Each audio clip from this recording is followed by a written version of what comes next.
this section of the building, the first thing we all look at is the height of the ceiling. Now sometimes people will come in and they look at this low ceiling and they say, I guess that this means that in colonial times people were just really short. But my friends, this is actually a misconception. And this is strangely a thing people will try to argue with me about. I don't know why. Like, academically, this is not a debate. We have the bones still. We know exactly how tall these people are. And statistically, they were 1.5 inches shorter than the average person today. Just sit down and read the novel. What you would find is that this house is the main setting of the story. But Nathaniel Hawthorne created a fictional family called the Pinchins, who are the ones who live here. And this Pinchin family, they're kind of like the classic old aristocratic family that just runs out of money and they're barely hanging on to the estate.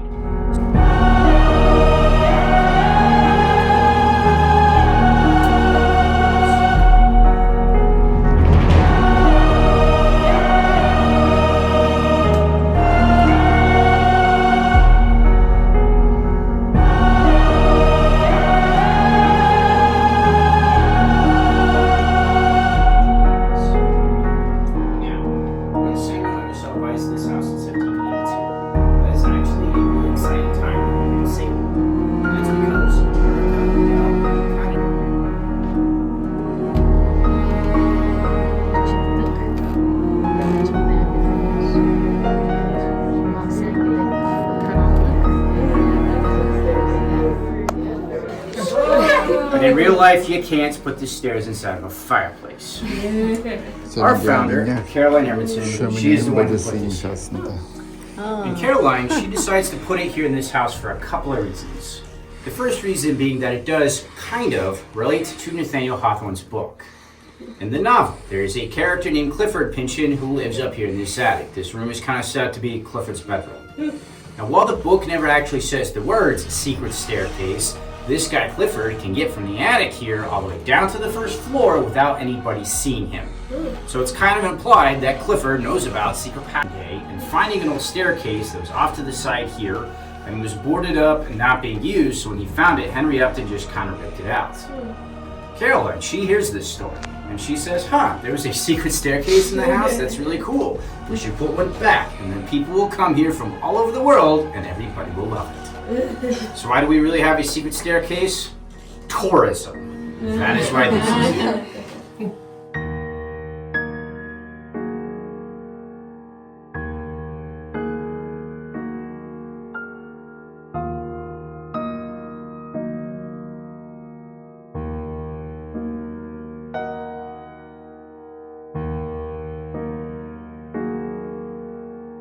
Here on the table, I have our model of the house. Everybody see it okay? Yeah. Very good. So this is the building that we are in, and we are currently standing right here in the attic. And this is also a good opportunity to explain what in the world a gable is.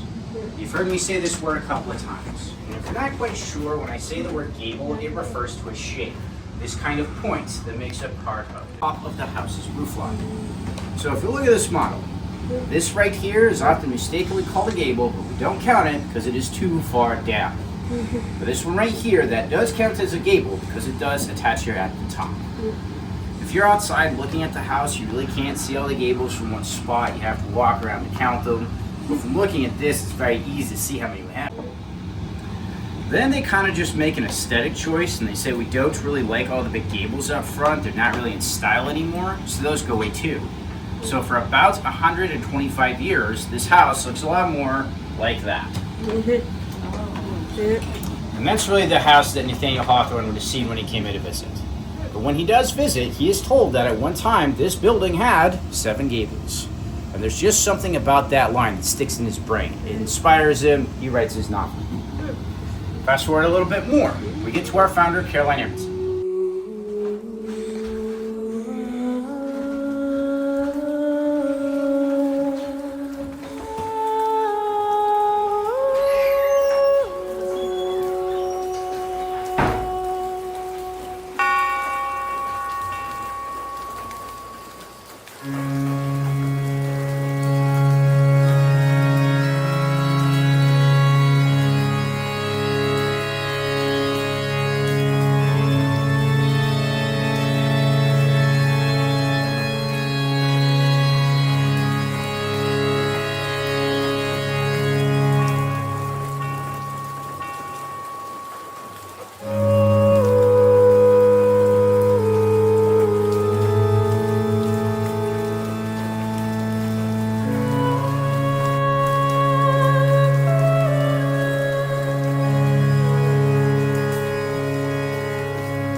Videoya çekmişsin.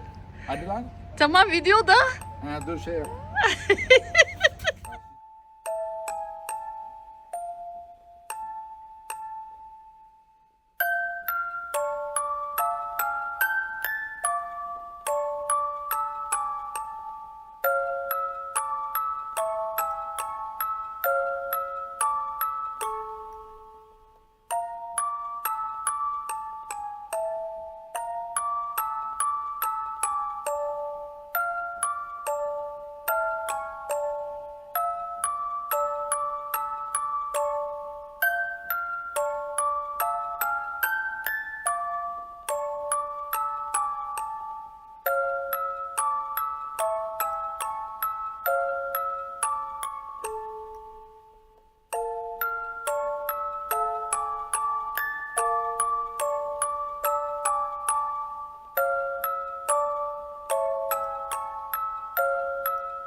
Kemal hayatım.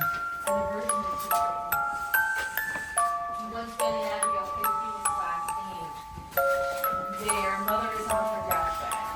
Their father is upstairs writing fire and brimstone sermons. When we read them today, knowing everything we know about the Puritans, we say, yeah, no kidding, your kids were the first to listen to this stuff. Because it is just so over the top. So, and I get their names. Two things. One, she's tortured into giving real names. Later, she set the legal strategy of how to get through phase one so that you live to phase two. Everybody who followed her in phase one lived to phase two, had descendants. There's over 50 million descendants worldwide of this event in history. So we applaud her for getting through. We do not blame her for this. Last 30 seconds. 19 were hanged, 14 women, 5 men. Giles Corey Press, 20. 5 died in the jails, 25 deaths, over 200 plus people accused from 42 towns. Were there any witches here? No. But everyone practiced folk magic medicine because there is no medical science yet. And we don't blame these people. We say, you know what? 300 years from today, whoever is running the show, AI, whoever, they will laugh at what we think is true about quantum physics. So we just understand you can only know what you know for your time period. But always avoid groupthink.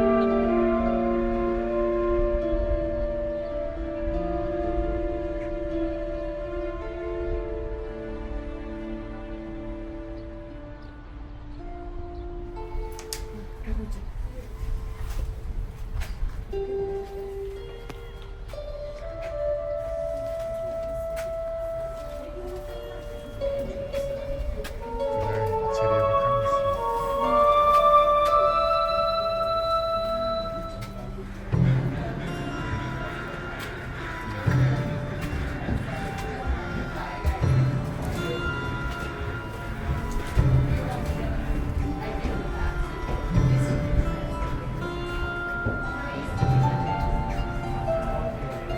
Sorry about that. You're very welcome. Thank you guys. Great week. Thank you as well.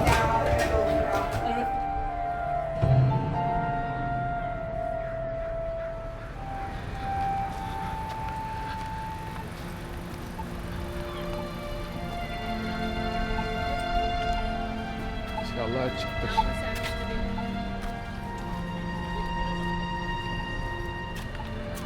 İnşallah açıktır.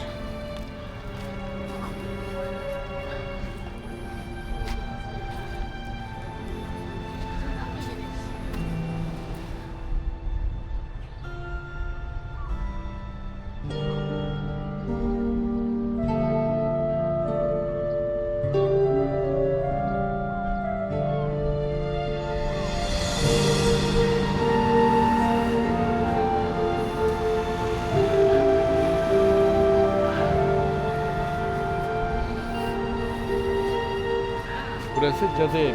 Güzel.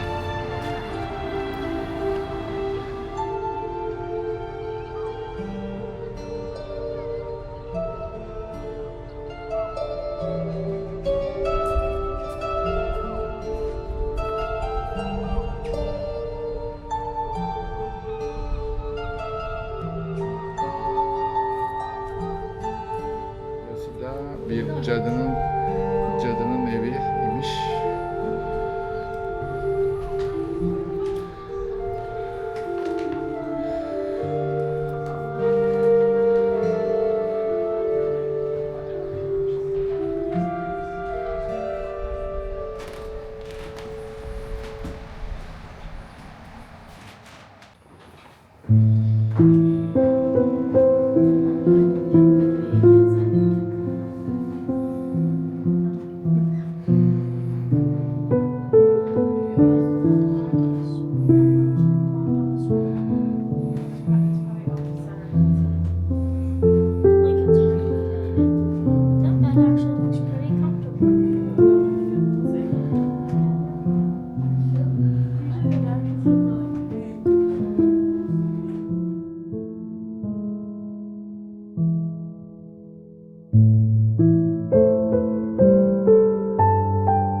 Başladım.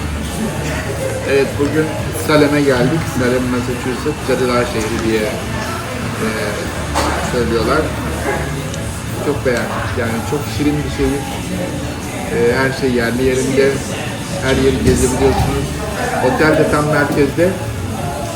Her yere yürüyerek gidebildik bugün. Bir resim çektik, video çektik. Onları daha sonra paylaşırım ama çok güzel. Özellikle bir tane müzeye çok bayıldık. Gerçek gibi. Gerçekçiydi. Gerçek zaten de. Yani Canlandırmalı. mekan zaten gerçek. 400 yıllık bir şey, 1692 yılından kalmış bir şey. Canlandırmalar çok iyiydi. Bayağı bir etkilendik. Şimdi acıktık. Boston usulü burger yapan bir yere girdik. Şöyle atom burger diyorlar. İşte et var, peynir var, mantar var. İşte yeşil biber var. Böyle bir burger yiyeceğiz. Cips patates var. Yanında da patates cipsi var. Öyle. Güzel, bakalım. Evet, bana dön tekrar. Mantarlı o. Buradan da gece turu alacağız. Aldık. Aldık da saat 8'de başlıyor. Birazdan da oraya gideceğiz ama arada zamanımız kalırsa burada 1692 yılındaki o mahkemelerde ölen 20 kişinin yattığı mezarlık var. Oraya gideceğiz. Müze olarak yapılmış ama içeri giremeyeceğiz muhtemelen. Dışarıdan çekim yapacağım. Bu kadar. Amerika Birleşik Devletleri'nde bir cadı avı. Salem Cadı Mahkemeleri. Bu cadı avcılığının en meşhur örneklerinden biri Amerika Birleşik Devletleri'nde bulunan Massachusetts eyaleti Boston'da bulunan Salem kasabasında yaşananlardır. 1626'da Protestanlığın Püriten koluna mensup kişilerce kurulan bu kasaba, 1692 yılında tarihinin en karanlık sayfasını yaşayacaktı. Hristiyanlığın en saf halini yaşadıklarını düşünen Püritenlere göre, özellikle şeytanın en kolay baştan çıkarabileceği kişiler, zayıf yaratılışlı kadınlardı. 1648 yılında Charlestown'da, 1688 yılında Boston'da cadılık suçlamasıyla asılanların da kadın olması, bölgede bu inancı daha da güçlendiriyordu. Salem cadı davaları, köy papazı olan Samuel Parris'in evinde başlamıştır. Papazın hizmetçi olarak kullanmak üzere satın aldığı Güney Amerikalı köle Tituba, evin kızlarına mistik hikayeler anlatır, çeşitli sihir numaraları yapardı. Bu hikaye ve gösterilerden etkilenen kızlardan birinin tuhaf davranışlar sergilemeye başlamasıyla olaylar başlar. Papazın kızı Elizabeth tuhaf davranışlar sergilemeye başlamıştı. Daha da kötüsü, onu başka genç kızlar da takip etmiş ve tuhaf tavırlar sergileyenlerin sayısı artmıştı. Bu kızlar kilise ayinlerinde Tanrı'nın adı geçince kulaklarını kapatıp çığlıklar atıyor, ağlama krizleri geçiriyorlardı. Kızlar önce doktora götürüldü. Fakat herhangi bir hastalık izine rastlanamadı. Bunun üzerine kızların büyüden etkilenmiş olabileceği düşünülmeye başlandı. İlk kurban hizmetçi köle Tituba oldu. Tituba'nın yanı sıra genç kızlar köyün dilencisi Sarah Good ve Sarah Osborne'un da isimlerini verdiler. Kızların ifadelerine göre bu üç kişi kendilerini cadı yapmaya çalışıyordu. Bu kişiler 29 Şubat'ta hapsedildi. Bugün cadı evi olarak bilinen yerde ilk mahkeme yapıldı. Tituba hariç diğer sanıklar suçlamaları reddetti. Kızlar mahkeme salonunda da garip hareketlerine devam ederek herkesi etkilediler. Tituba ise cadı olduğunu söyleyerek akla mantığa gelmez hikayeler anlatıyordu. İsminin Cadılar kitabında yazılı olduğunu söylüyordu. Her şeyi başlatan Tituba bununla kalmamış, köyden 6 kişinin daha cadı olduğunu beyan etmişti. Bu beyandan sonra köy karışmış, herkes birbirinden şüphe eder hale gelmişti. Her şeyi başlatan kızlar histeri krizi geçiriyordu. Önlerine geleni suçluyorlardı. Suçlananlardan biri de köyün rahibiyle arazi anlaşmazlığı olan 71 yaşında Rebecca Nurse adında bir kadındı. Bu kadın köyü ikiye böldü. Köyün yarısı onun masum olduğuna inanıyordu. Bunlar olurken yaşlı kadının 2 kız kardeşi de cadılık suçlamasıyla tutuklandı. Mary Warren adındaki bir kız da tuhaf davranışlar sergilemeye başlamıştı. Çalıştığı yerin sahibi olan John Proctor saçmalamayı bırakmazsa onu döveceğini söyleyince kız aniden iyileşti. Fakat bu adam ve ailesi de cadılık suçlamalarıyla tutuklandı. İş o dereceye varmıştı ki köyün eski papazı cadıların reisi suçlamasıyla tutuklanmıştı. Köyün genç kızları ardı ardına hastalanıp insanları suçlamaya devam ediyordu. Mayıs ayına gelindiğinde 140 kişi cadılık suçlamasıyla hapisteydi. En küçük cadının yaşı 4'tü. Annesinden ayrılmak istemeyen küçük kız cadı olduğunu söylemişti. 27 Mayıs tarihinde 8 kişilik özel bir mahkeme kuruldu. Mahkemenin ilk kurbanı Bridget Bishop oldu. 10 Haziran 1692 tarihinde Gallows tepesinde asıldı. Bu arada histeri krizindeki kızlara kendi kasabalarındaki insanlar bile yetmemeye başlamıştı. Komşu köy ve kasabadaki insanları da suçlamaya başlamışlardı. İdamların ardı arkası gelmiyordu. Giles Corey adındaki bir kişi taşla ezilerek öldürülmüştü. Asılanlar arasında eski papaz George Burroughs bile vardı. Hapishanelerin dolup taşması, suçlamaların bir türlü bitmemesi bu mahkemelere ve kızlara şüpheyle yaklaşılmasına neden oldu. 29 Ekim 1692'de mahkemeler kaldırıldı. Farklı mahkemeler yargılamalara devam etse de daha fazla idam gerçekleşmedi ve son cadı mahkemesi Ocak 1693'te yapıldı. Bu çılgınlığın bilançosu 43 tutuklama ve 20 ölüm olmuştu. Birçok kişinin mallarına devlet tarafından el konulmuştu. İnsanlar evini, mülkünü kaybetmişti. Olayların en başında tutuklanan Tituba ise canını kurtarmayı başarmış fakat başkalarına satılmıştı. Peki cadı suçlamasında bulunanların akıbeti ne oldu? İnsanları cadı olarak suçlayan Abigail Williams pişmanlıktan genç yaşta öldü. Papaz Samuel'ın oğlu Noyes delirdi. Papaz Samuel köyden sürüldü. Histeri krizi geçiren kızlardan Ann Putnam Jr. 2 hafta içinde anne ve babasını kaybetti. Kasabasından af diledi, ölene kadar evlenmedi. Mezarı kayboldu. Bu mahkemeler aynı zamanda Amerika Birleşik Devletleri'ndeki son cadı avını da temsil ediyordu.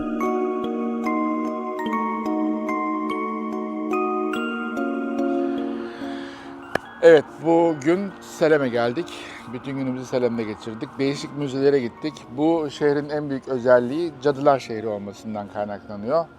1600'lü yıllarda burada etten püften bir sürü sebeplerden dolayı cadı ilan edilen daha çok kadınlar ve erkekler olmak üzere insanlar öldürülmüş veya yok sayılmışlar.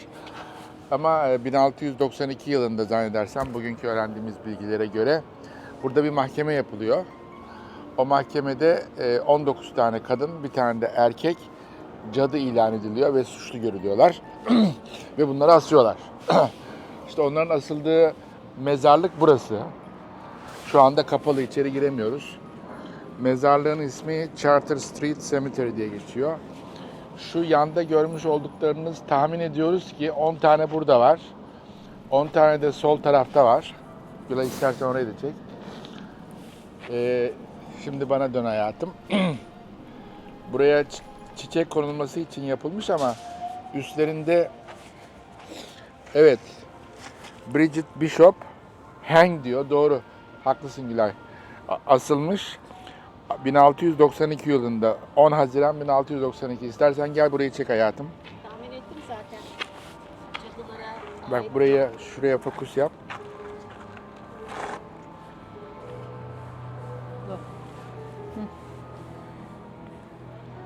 Gülay, Allah'ım mesabı. Nereye ama? Şimdi demin de bahsettiğim gibi 1692 yılında bu şehrin ileri gelenleri işte mahkeme kuruyorlar. Etten püften bir sürü sebeplerden dolayı 19 tane kadın, bir tane de erkek olmak üzere 20 kişiyi cadı ilan ediyorlar ve onları suçlu görüyorlar. Mahkeme sonucunda bunların asılmasına karar veriliyor. Asıldıktan sonra da bu 20 kişinin gömüldüğü yer, bakın bu mezarlık. Şöyle şurayı istersen çekiyor. Bu mezarlık. Buralarda da bakın şu elimle işaret ettiğim yerlerde de asılan insanların isimleri var. Ve gelen ziyaretçilerin muhtemelen çiçek bırakması için yapılmış bunlar. Bakın mesela burada Bridget Bishop hang June 10 1692 yılında diyor. Bridget isimli şahıs 10 Haziran 1692 yılında asılmış.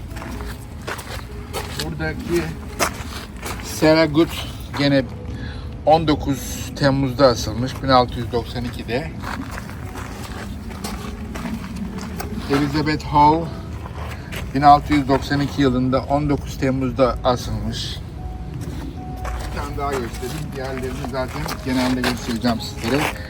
Susanna Martin 1692 Temmuz 19'da asılmış.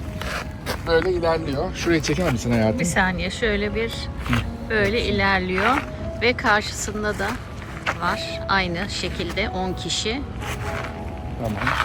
Sonra mezarlık. Şöyle çek genelde. Evet. Bu kadar. Tamam, şimdi içeri girebilseydik içeride daha fazla fotoğraf çekebilecektim ama şimdilik bilgimiz bu kadar, sınırlı. Görüşmek üzere diyorum. Salem, Massachusetts.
Probably like dying inside.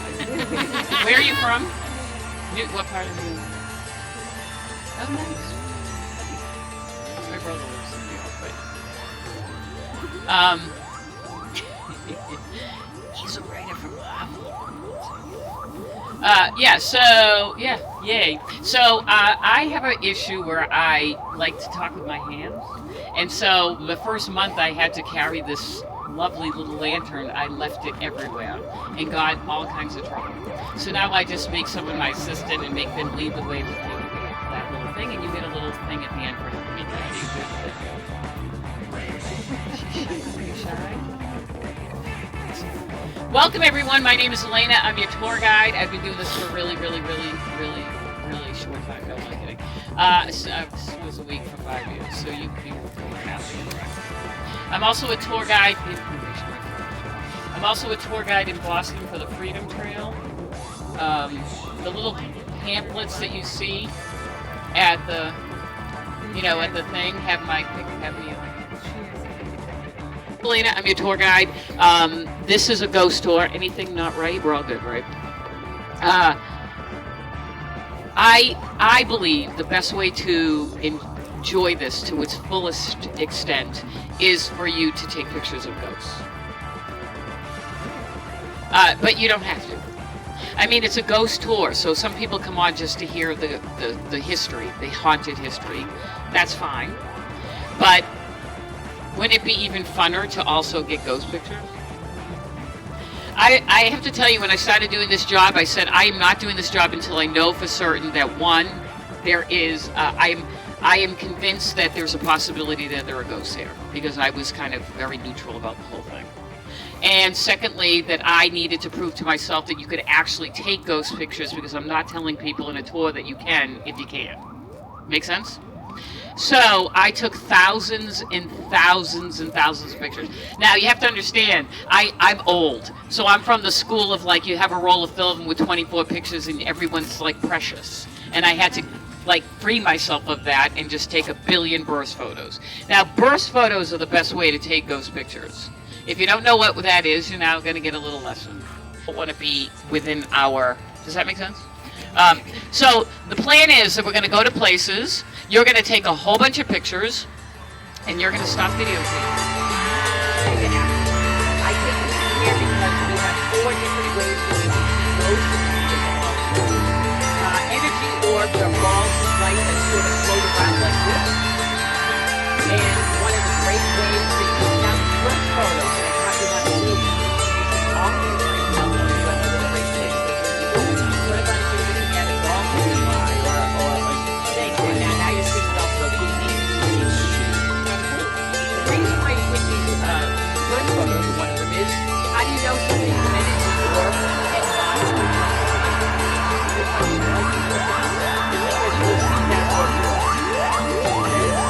Also, they move really fast. So we have this, which is like this.